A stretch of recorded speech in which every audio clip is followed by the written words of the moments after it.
বিসমিল্লাহির রহমানির রহিম। স্বদেশে কিংবা প্রবাসে যে যেখানে বসে আমাদের এই ভিডিও দেখছেন, আপনাদের সবাইকে জানাচ্ছি অনেক অনেক প্রীতি এবং শুভকামনা। দর্শক, আশা করছি আপনারা সবাই ভালো আছেন এবং সুস্থ আছেন। আপনাদের দুয়ার বরকতে এবং মহান রব্বুল আলামিনের অশেষ মেহেরবানিতে আলহামদুলিল্লাহ আমরাও ভালো আছি। আজকে বসেছি সার্বিয়া নিয়ে। হ্যাঁ, সার্বিয়া এখন বাংলাদেশে হটকেক। কারণ হচ্ছে সার্বিয়ার প্রচুর ভিসা হচ্ছে এবং সে দেশে প্রচুর শ্রমিক চাহিদা রয়েছে। তো এখন আজকে আলোচনা করব কারা যেতে পারবেন সার্বিয়া এবং সেখানে কী কী কাজ রয়েছে, বেতন ভাতা কীরকম হতে পারে। সাথেই থাকুন।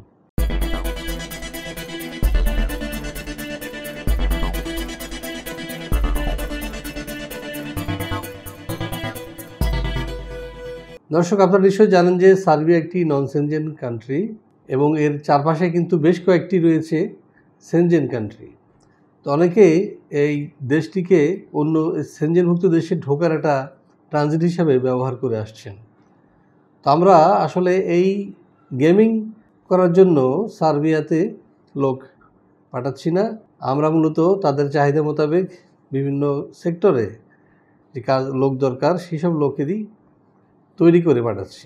সার্বিয়ার বিভিন্ন ট্রেডে জনশক্তি নেওয়া হচ্ছে। যেমন ধরুন, আপনার রিসেপশনিস্ট পদে লোক নিচ্ছে, ওয়েটার পদে লোক নিচ্ছে, ডেলিভারি ম্যান পদে লোক নিচ্ছে, ড্রাইভিং, কনস্ট্রাকশন শ্রমিক, ইলেকট্রিশিয়ান এসব পদে লোক নিচ্ছে।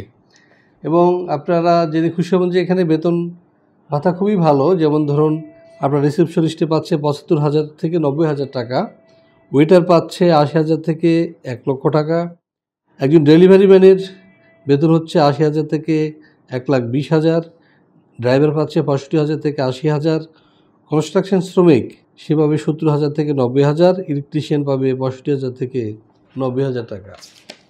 এছাড়াও আরও যেসব পদে বর্তমানে সার্বিয়াতে লোক নিচ্ছে আমরা তথ্য পেয়েছি, যেমন রয়েছে আপনার প্লাম্বার, বেতন হবে ৬৫,০০০ থেকে ১,০০,০০০, শেফ পদে লোক নিচ্ছে, সেখানে ৭০,০০০ থেকে ৯০,০০০, এবং যারা এগ্রিকালচারে কাজ করতে চান, কৃষিকাজ, তারা ৬৫,০০০ থেকে ৮০,০০০ টাকা বেতন পাবেন।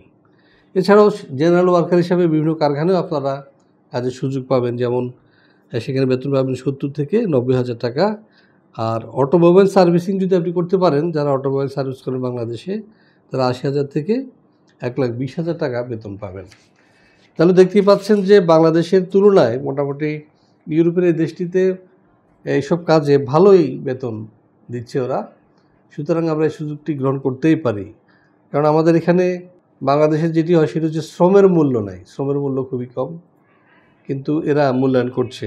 আজকে আমার একটি ভিডিও দেখার অভিজ্ঞতা হয়েছে ইউটিউবে সার্বিয়ান সম্পর্কে, এবং সার্বিয়ায় একজন তরুণ গিয়েছে এবং তার জীবনযাপন দেখে আমি মুগ্ধ হয়েছি। তাকে একটা বড় ক্যাম্পাসের একটা বাড়িতে তাকে রাখা হয়েছে এবং সেখানে তার washing machine, kitchen, bedroom everything আছে, ওয়াটার সাপ্লাই সব কিছুই আছে, এবং বিশাল একটা লন নিয়ে একটা রাজকীয় হালে সে আছে। আর তবে একটা জিনিস আমি লক্ষ্য করেছি, সেখানে জিনিসপত্রের দাম একটু বেশি বাংলাদেশের তুলনায়। তো এক্ষেত্রে আমি বাংলাদেশিদেরকে অনুপ্রাণিত করব, আপনারা যারা কৃষিতে অভ্যস্ত বা ফার্ম গড়ে তোলার জন্য যারা আগ্রহী, তারা কিন্তু সার্বিয়া যেতে পারেন এবং সেখানে এইসব তরি তরকারি সবজির প্রচুর দাম। আমি দেখলাম যে এক বক্স আপনার পুঁইশাকের দলা, মানে বল বল করে পুঁইশাককে একটি ধরেন ছোট একটা বক্সে দেওয়া হয়েছে, বাংলাদেশি টাকায় তার দাম ধরা হয়েছে ১৫০ টাকা। আমাদের বাংলাদেশে যেখানে সেখানে আমরা কলা গাছ লাগাইলেই কিন্তু কলা ফলে, এবং আমরা বর্তমানে ১০ টাকায় কলা কিনে খাই, আর ওখানে একটা কলার দাম ৫০ টাকা। অর্থাৎ কৃষিতে তারা পিছিয়ে আছে। এখন আপনারা বাংলাদেশিরা যদি সেখানে যদি এই ধরনের ফার্ম গড়ে তুলতে পারেন, যেমন ধরুন আপনারা একটা কাজের চাকরি নিয়ে গেলেন, জব নিয়ে গেলেন ৪-৫ জন মিলে, পরে সেখানে একটা ল্যান্ড লিজ নিয়ে সেখানে যদি এইসব কৃষি পণ্য ফলাতে পারেন, আমার মনে হয় যে আপনারা খুব ধনী হইতে বেশি দিন লাগবে না, কোটিপতি হইতে বেশি দিন লাগবে না।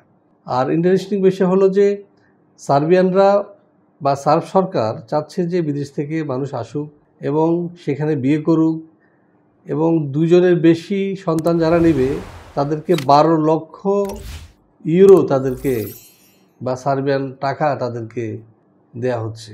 বুঝুন অবস্থা। অর্থাৎ তারা চায় যে তাদের জনসংখ্যা বাড়ুক।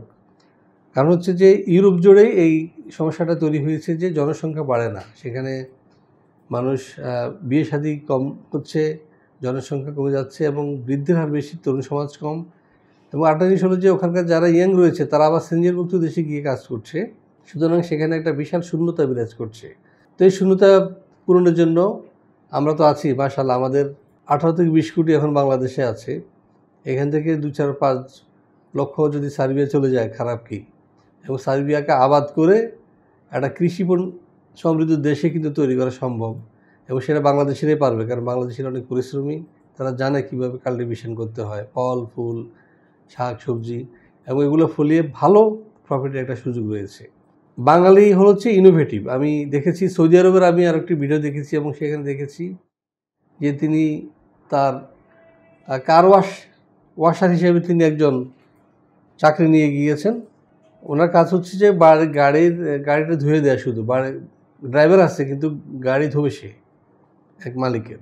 তো সে গাড়ি তো সকালে ধুয়ে দিচ্ছে বা বিকেল আসলে ধুয়ে দিচ্ছে, মুছে দিচ্ছে, এরপর তার কোনো কাজ থাকে না।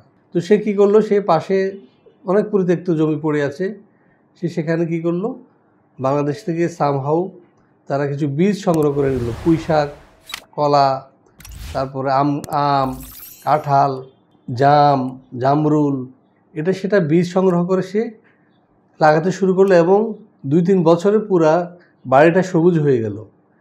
এবং এটা দেখে তার মালিক এত খুশি যে তাকে পার্মানেন্টলি তাকে রেখে দিল এবং তার বেতন অনেক বাড়িয়ে দিল, বলে যে তোমার কার ওয়াশ করার দরকার নেই, তুমি আমার বাগানটাই দেখো এবং এটার অর্ধেক তোমার অর্ধেক আমার। তো এই যে হলো অবস্থা। এই বুদ্ধিটা কিন্তু সৌদি বা এই প্রবাসীদের, এই যে ইউরোপিয়ানদের কিন্তু নেই, যেটা বাঙালিদের আছে। আরেকটি গল্প বলি। আমার এক বন্ধু, তিনি থাকেন জার্মানিতে, তিনি একজন সাংবাদিক, তিনি একটি বাড়ি করেছেন এবং তিনি একটা রেস্টুরেন্টে জব করেন, কিন্তু তারপরও তার হাতে অনেক সময় থাকে এবং তার ওয়াইফ থাকেন ঘরে। তারা যেটি করেছেন, বাড়ির পাশে তারা মুরগির খামার গড়ে তুললেন এবং পেছনে সবজি চাষ করলেন, এবং এটা জাতীয় পত্রিকায় সংবাদ শিরোনাম হয়ে গেল যে কি ইনোভেশন।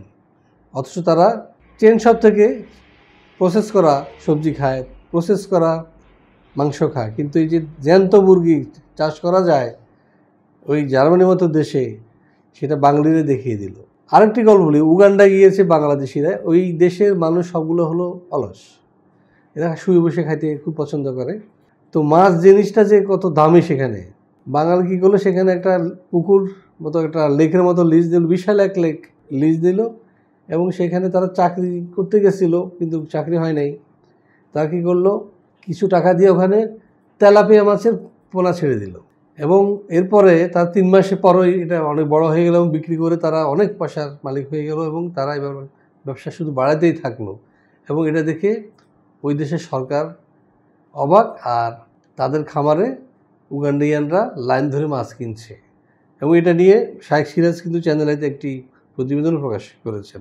তো সুতরাং বাংলাদেশের ভাই বোনদের আমি এটাই বলবো, সেটা হচ্ছে যারা আপনারা যেখানে যাবেন চেষ্টা করবেন যে কাজটি নিয়ে গেছে সেটি তো করবেনই, পাশাপাশি আরও কিছু করা যায় কিনা। বিশেষ করে এগ্রিকালচারে ওয়ার্ল্ড কিন্তু পিছিয়ে আছে, বাংলাদেশ আমরা যতটা অগ্রসর, পৃথিবীর কিন্তু ইউরোপের অনেক দেশ কিন্তু এটা পারে না। যদি ওখানে শীতপ্রধান দেশ, আপনাকে হয়তো সেভাবে একটা ঋতুতে হয়তো আপনি পারবেন, সামারে পারবেন, অন্য সময় আপনাকে গ্রিন হাউস করে নিতে হবে।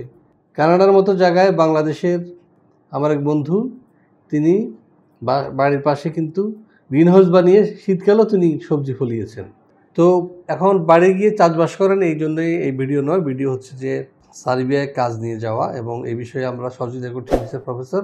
আমরা চেষ্টা করছি শতভাগ সততার সাথে আপনাদেরকে সেখানে নিয়ে যাওয়ার, এবং এ বিষয়ে বেতন ভাতা বা কী কী কাজ রয়েছে সে বিষয়ে আমি বলেছি। যদি আরও কিছু জানতে হয় পাশে দেওয়া নাম্বারে ফোন দিবেন এবং চলে আসবেন আমাদের অফিসে সরাসরি। সকাল 10টা থেকে 6টা পর্যন্ত আমাদের অফিস খোলা থাকে, এবং আমার সাথে দেখা করতে হলে 2টার মধ্যে আসলে খুবই ভালো হয়। আর অন্যান্য কাউন্সিলবৃন্দ রয়েছেন, আপনাদেরকে সহযোগিতা করবে, এবং আমরা চাই যে আপনাদের একটা বিশ্বস্ত ঠিকানা হতে, এবং সেটি ইনশাল্লাহ আমরা আগামী 1 বছর মধ্যে প্রমাণ করব আমাদের ব্যতিক্রমী কিছু কাজ দিয়ে ইনশাল্লাহ। তো আপনাদের সুস্বাস্থ্য এবং দীর্ঘায়ু কামনা করে শেষ করছি আজকের এই ভিডিও। আল্লাহ হাফেজ।